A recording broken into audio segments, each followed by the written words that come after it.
এটা একটা অন্য ধরনের ফিলিংস। 2026-এ এখনো ভাবি নাই। অনেক ভালো একটা আলাদা অনুভূতির সাথে আমরা সাক্ষাৎ করতেছি, তো এটা একটা অনেক ভালো। কষ্টের না, কষ্টের সেভাবে কিছু ছিল না।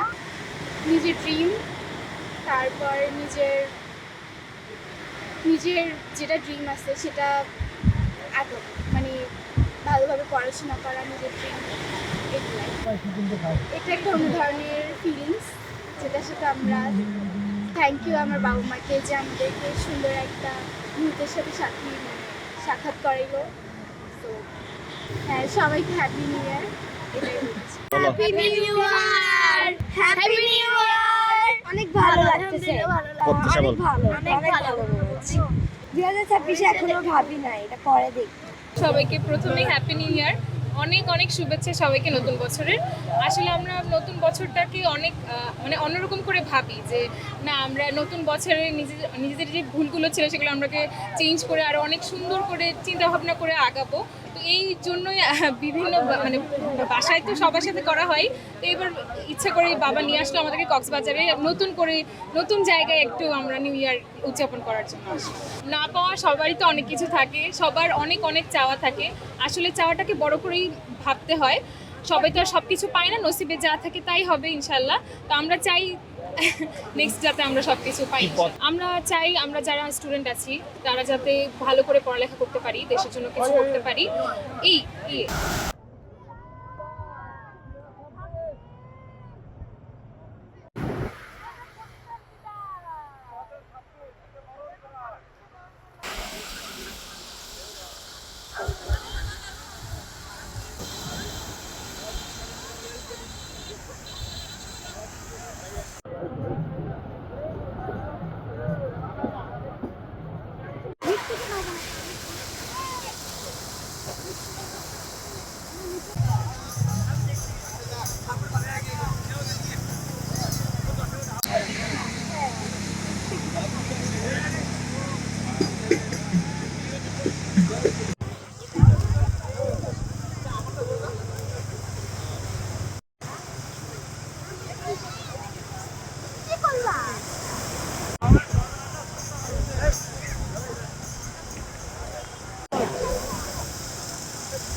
অনেক অনেক বেশি ভালো লাগতেছে। এই বছরটা অন্য বছরের থেকে আরও বেশি স্পেশাল, কারণ এই বছরে আমি আমার বর, শ্বশুরবাড়ির সবার সাথে আসছি। খুব খুব বেশি ভালো লাগতেছে। ইনশাল্লাহ পরের বছরটাও এরকম করেই ঘুরবো। হ্যাঁ, happy new year to all. ভালো লাগছে, অনেক সুন্দর সময় কাটছে আমার 25 সাল, অনেক হ্যাপি আমি 25 সাল কাটানো।